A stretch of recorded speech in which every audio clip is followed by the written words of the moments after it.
wassalatu wassalamu ala Rasulillah wa ala alihi wa ashabihi wa mawala ma ba'du. Syukur hanya milik Allah, salawat dan salam semoga tercurah terlimpah untuk Rasulullah sallallahu alaihi wasallam. Hadirin kaum muslimin yang dimuliakan Allah, ini ayat yang terakhir di panggilan orang-orang yang beriman di surat At-Tahrim ayat yang ke-8. Jadi kalau tidak salah jumlahnya itu ada 88 ayat. Makanya kalau kemarin ada dalam hadis Rasulullah disebutkan bahwa iman itu cabangnya sab'un aw sittuna syu'bah, 70, 60 atau 70 cabang lebih. Ini panggilan untuk orang beriman saja sudah 88 ayat. Berarti kalau itu sudah lebih, memang 70 ayat sudah lebih. Kalau melihat redaksi bahwa iman itu ada 70 cabang lebih. Ini yang kita bahas kan lebih dari 70 ayat. Makanya bisa saja mungkin nyampe ini ke 100. Tapi inilah kunci keberkahan itu adanya adalah di sini. Satu, iman. Kedua, takwa. Makanya selesaikan dulu yang iman ini di surat terakhir, ayat terakhir surat Tahrim tentang panggilan orang beriman.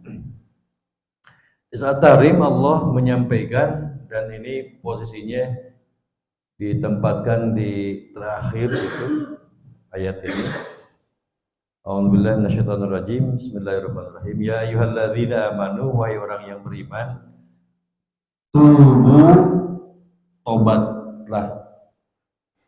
Ini disimpan di ayat terakhir karena dari mulai itu aktivitas ayat pertama tentang panggilan orang beriman, itu semuanya aktivitas orang-orang beriman itu melaksanakan seluruh amal soleh.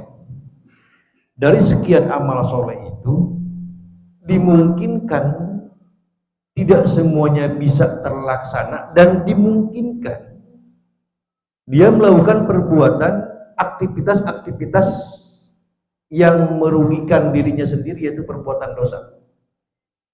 Dari sekian aktivitas yang ia lakukan. Kan kalau manusia itu punya potensi untuk berbuat salah. Nabi Adam ini kan dari bapak kita sendiri, bahwa Nabi Adam pernah melakukan sebuah kesalahan. Tetapi bukan berarti bahwa kita harus berbuat salah. Nabi Adam dia salah, orang salah. Bukan berarti orang nyontok salahnya, tetapi sifat manusia itu memang tidak akan lepas dari perbuatan salah, tetapi bukan berarti harus mengikuti kesalahan terus. Nabi Adam saja sekali. Kalau kita berbicara, Nabi Adam juga pernah salah, oke. Tapi Nabi Adam hanya sekali. Kalau kita mau konsisten dengan ucapan kita, maka kalaupun kita melakukan kesalahan cukup sekali, jangan diulang lagi. Rasulullah SAW juga pernah berbuat salah sampai ditegur oleh Allah Subhanahu wa Ta'ala. Tapi jangan sampai punya dalil bahwa Rasulullah juga salah. Oke, boleh, tapi konsisten. Kalau Rasulullah pernah berbuat salah hanya satu kali, kita pun kalau berbuat salah cukup sekali. Jangan sampai diulang lagi. Rasul juga pernah salah, iya. Tetapi itu hanya sebagai contoh saja. Contoh, kalau Nabi Adam, kalau Rasulullah SAW itu pernah berbuat salah, tetapi salahnya cuma sekali. Ari urang mah berkali-kali salahnya. Geus mah sering melakukan kesalahan, tidak pernah taubat. Makanya di ayat ini, ayat yang panggilan terakhir untuk orang beriman, ya ayyuhalladzina amanu tubu, tobatlah ilallahi, kepada Allah, taubat nasuha yang semurni-murni, sesuci-suci, setulus-tulusnya taubat. Taubat itu artinya kembali. Taubat itu kembali dari Garut ke Tasik tuh taubat. Taubat. Orbik di mana? Di Jawa. Di Jawa ke Tasik kembali. Taubat itu kembali. Kembali dari mana? Kembali dari perbuatan yang salah, kembali kepada yang benar. Kalau kemarin melakukan perbuatan salah, ya taubat kembali, balik. Ulah terus udah berbuat salah. Lamun geus kembali, ulah balik deui. Gitu. Taubatan nasuha. Kalau sudah kembali, jangan kembali lagi. Itu taubat. Nasuha yang murni, suci, artinya dia tidak terpaksa dengan sebuah keadaan. Rek tobat sugan weh geus tobat mah bakal menang rezeki nu badag. Bukan itu. Tapi suci tulus tobat, takut khawatir kalau Allah Subhanahu wa taala akan murka. Takut khawatir kalau azab Allah akan turun. Khawatir kalau kita tidak mendapatkan ampunan dari Allah. Itu taubatan nasuha, kembali kepada Allah, khawatir kalau Allah tidak akan mengampuni, khawatir kalau Allah akan menurunkan siksa. Itu taubatan nasuha. Bukan berarti terdesak dengan sebuah keadaan, bukan. Taubatan nasuha, kembali kepada Allah dengan sesuci-sucinya dan setulus-tulusnya. Maka kalau itu bisa dilakukan, asa rabbukum, mudah-mudahan rabbukum, Allah kalian, Tuhan kalian, ayyukaffira ankum, akan menghapus ankum dari kalian sayyiatikum, kesalahan.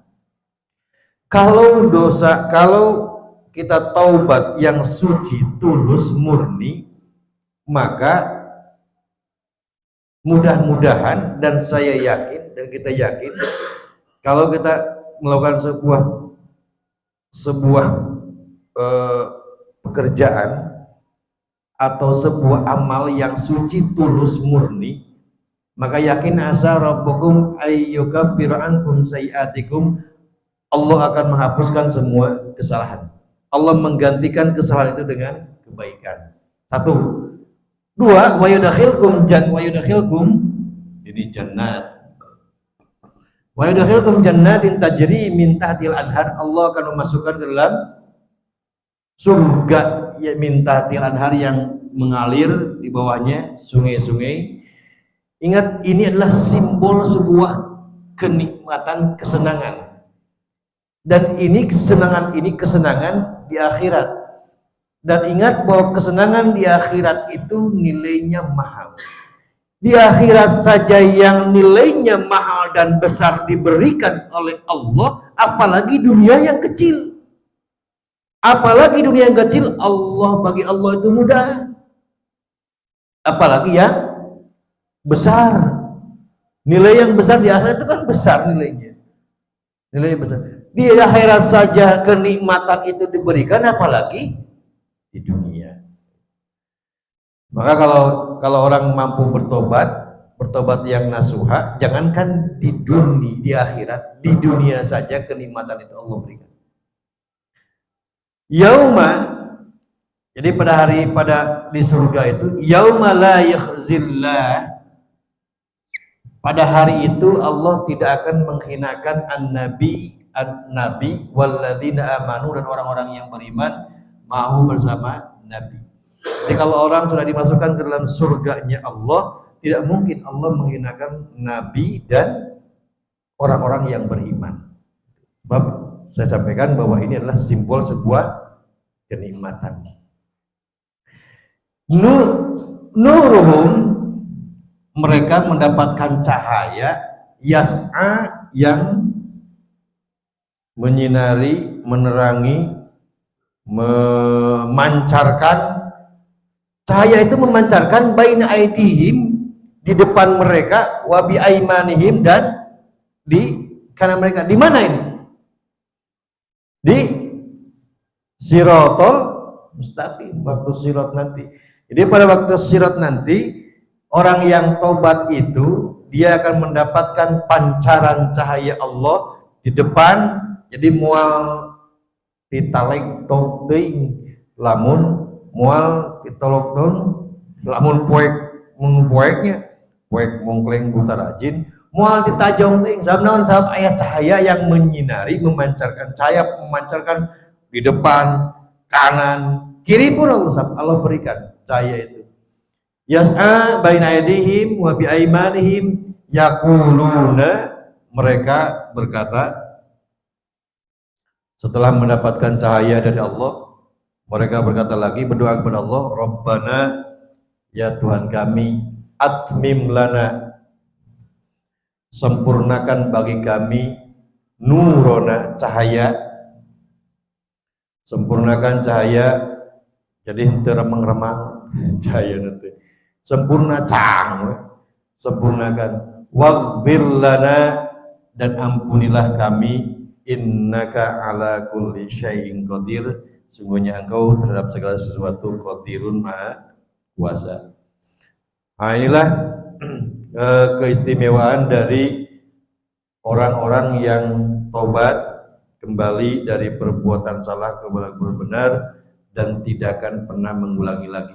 Jadi taubatan nasuha, tulus, suci, itu tidak karena terdesak oleh sesuatu kebutuhan, tetapi memang murni ingin kembali karena Allah, kembali karena takut dan khawatir akan azab Allah Subhanahu wa taala. Saat tobat itu, taubatan nasuha itu syaratnya satu kembali, kedua penyesalan, ketiga ada keinginan kuat untuk tidak kembali lagi, keinginan kuat untuk tidak kembali lagi. Nah, itulah di surat At-Tahrim ayat ke-8 tentang tobat. Ini ayat terakhir tentang panggilan orang yang beriman. Setelah ini kita masuk ke, kan kemarin itu